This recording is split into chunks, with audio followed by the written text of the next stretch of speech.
Hey folks, Kevin here. Well, it's June 16th, 2020, and it's time for another garden tour. So the last video I posted on the garden tour was about 12 days ago, June 4th. So I thought what I'd do is put my helmet cam on, have my little GoPro handheld as well, and we take a walk through the garden and talk about where we're at so far. So here we go. Okay, we're out here next to the western garden plot, the first plot we're going to look at, and let's go in and see where everything's at.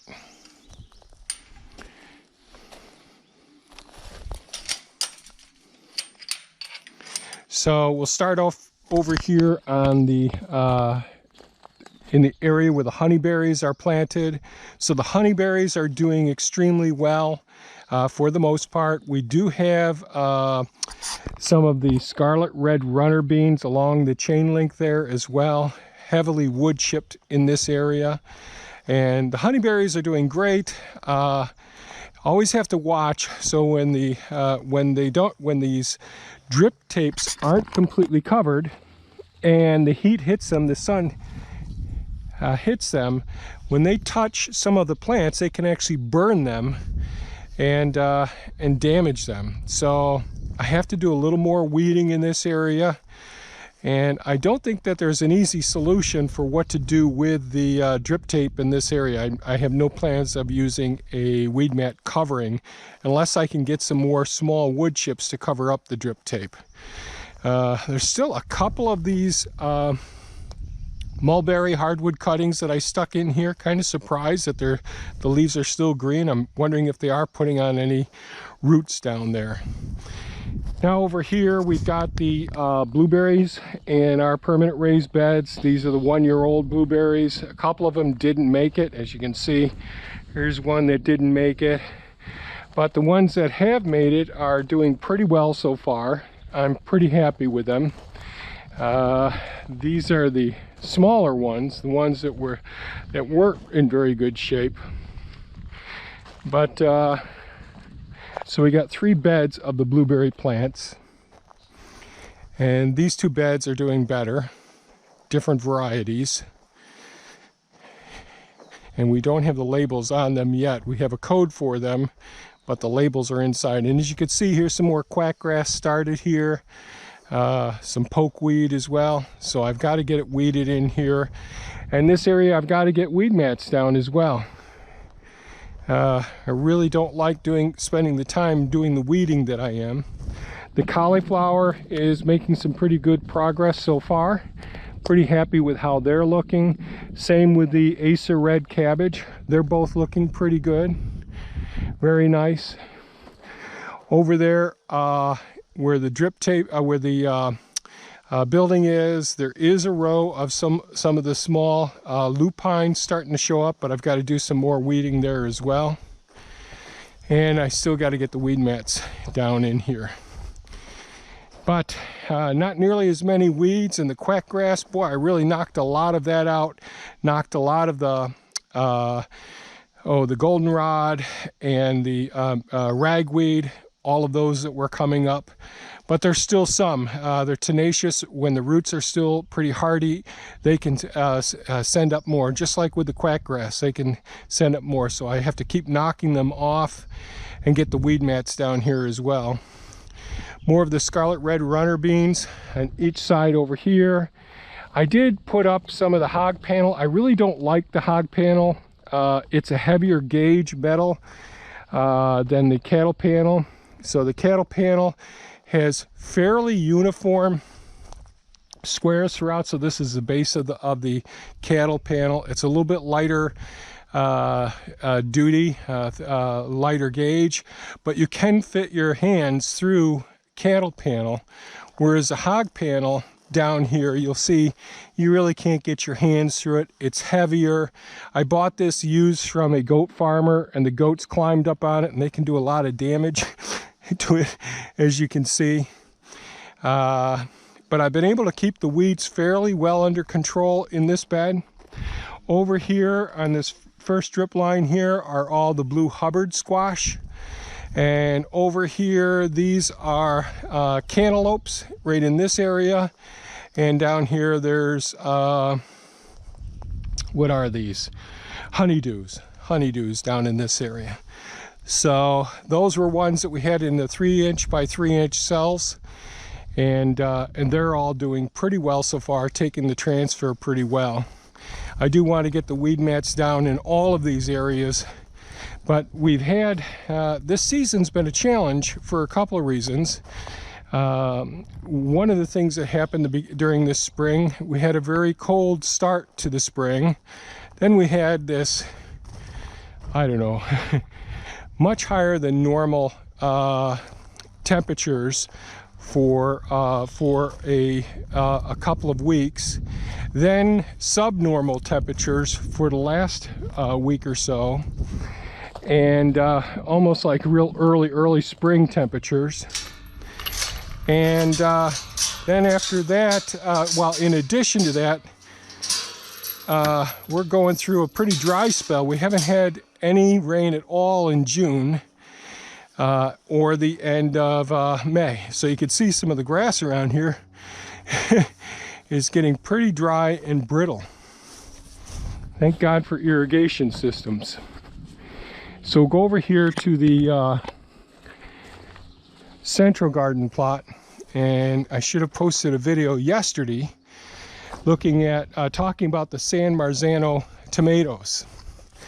Back on June 4th, the video that I posted, I had just started the corn, and so they're doing pretty well.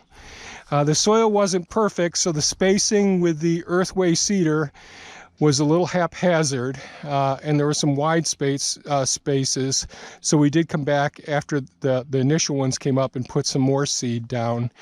But we leave these pretty wide, the gap between the mats, but we still try to keep the drip tape covered because that's really susceptible to expansion when they get hot. And this really good weed mat that we have, 5 layers, really helps to keep the soil fairly cool and airflow to go through that area without the weeds being a problem.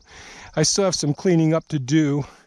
And these are the San Marzano tomatoes, which are doing really well. I just got done pruning them yesterday and got the final tomato cages up as well. Here are the banana peppers. I think they're looking pretty well. The broccoli's looking good as well. Bell peppers, I think, are looking pretty darn good. The kale, we started real late. I just got these last couple weed mats up today. And Thea got these last couple of weed mats over here set up yesterday. So we're pretty close here. I'm using one of my older weed mats, and this is the way we used to do burning holes in our weed mats at the proper spacing and then planting in those holes. And in some areas they're really close together. This, I don't know what this was for. These are about almost 3 foot apart, 2-inch holes, 2.5-inch holes. Here's our sweet potatoes in this area here. And so I'm real happy with the progress we've made with this central garden plot. We've got this one matted again. Oh, one of the things I wanted to show you is one of the techniques, living in a high wind zone. Now we actually have our paths also covered with weed mat, which we find beneficial. It decreases our pest load. It decreases the amount of weeds that we have to deal with, and it certainly makes it easier with these wide paths for us to harvest and work amongst the various plants. But one of the things we do is hooking 2 weed mats together with staples. That works out really well. And these are the heavier duty 5-layer weed mats that we're using in this garden plot right here, with the exception of the one weed mat on the far end that has the holes in it there. That's just a 2 or 3 layer weed mat over there. And the comfreys were covered well over here from being under the tarp. The drip irrigation system here comes on once at night, unless I give it a little extra water like I did today after messing with all the weed mats there. So, and we had gotten these Premier 1 fences up in the last video, I believe, and I always have to support them with the T-posts. So let's go over here to the eastern garden plot and see how things are looking.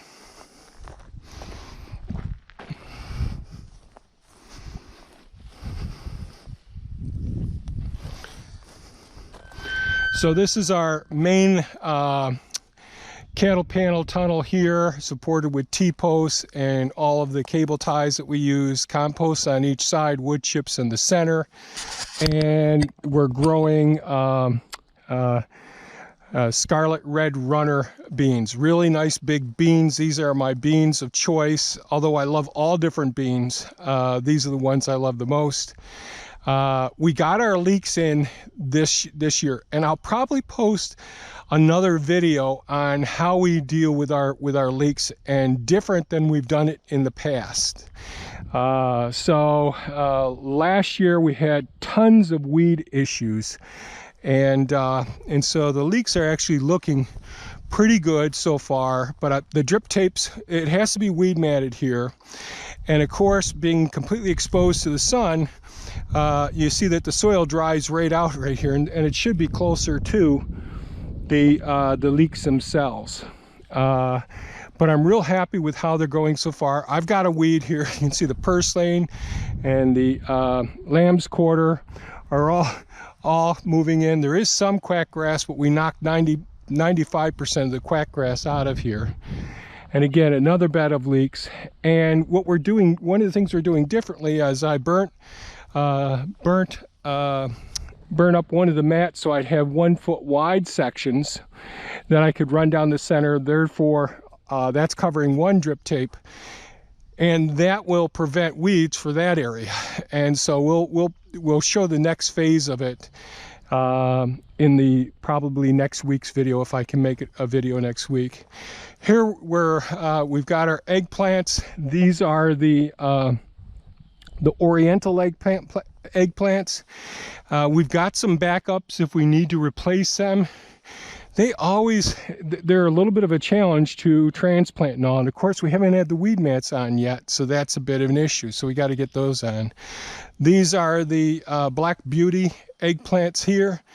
And again, you can see lots of lamb's quarter coming up around here. The pill bugs go at the main central stem on them, and we got some other beetle chewing on them as well. Over here, these are the jalapeno peppers in this bed. Again, I got more weeding to do.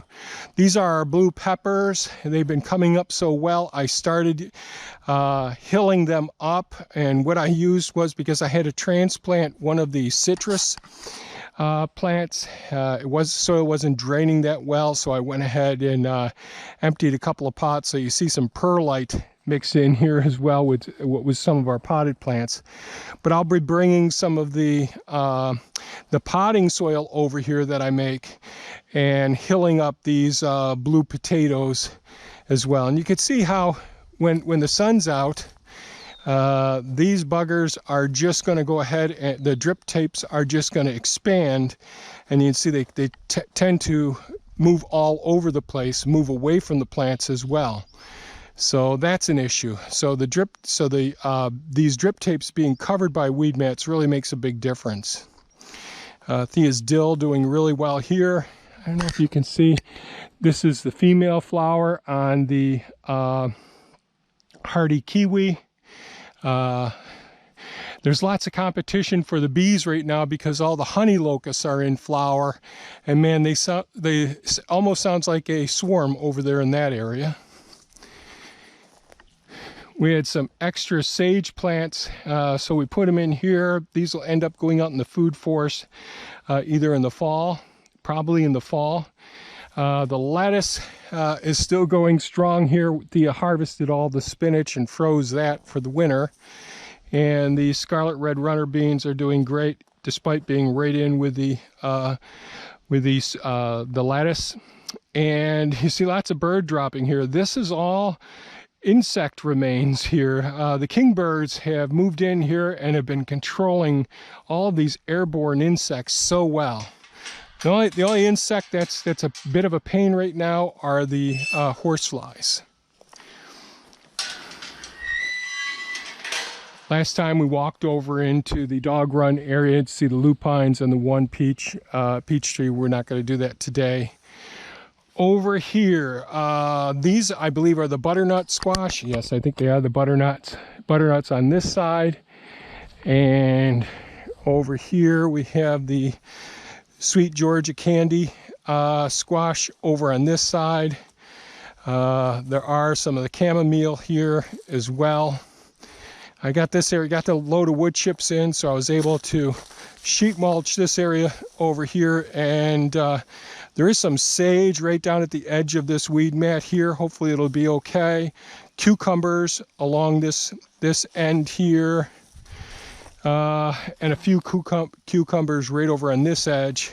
Again, I mentioned before, we decided not to use this bed this season because there's just too many weeds and I need to concentrate on some other things. I've got to do some more weeding in here. Here we got some of the chili peppers in this section and our red onions. Got some more work to do here. We got to do some weeding in this strawberry patch, which is, Thea's been getting boatloads of strawberries out of there, but as you can see, some of the stinging nettle are going to go to flower. We got lots of things that are going to go to flower, so I've got to work on this bed maybe this afternoon or tomorrow morning.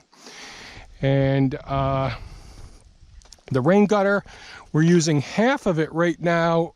These are the extra eggplants. There's some extra broccoli in here, some extra thyme, some parsley in here. These are some more banana peppers right in here. Sorry about the camera if I'm not doing a good job with that. Here we have kidney beans right up in this area. I've got to get some other beds made in other areas of the property for more kidney beans. This is as a trial me using. These are also flat sheets of concrete reinforcing metal that's welded together. And on this side over here we have some more cantaloupe and what's the other ones that we have here? Cantaloupe and honeydews. And on the other side here, we have watermelons. Yeah, this side's cantaloupe, the honeydews at the other side, the watermelons right here. I've got to get weed mats down here as well. A lot of the lavender didn't do as well. There's a small lavender right there. But on the inner ones, we put some thyme in here, but this is the old soaker hose underneath this weed mat. So I'll be switching this over to drip tape. Not looking forward to that job either. But there's some lavender looking okay at this point. Lavender, thyme, and sage in this area. Nice little lavender here. And of course our iris beds here. The ones out back really look spectacular this season. And I think that's all of the gardens that we've got done so far.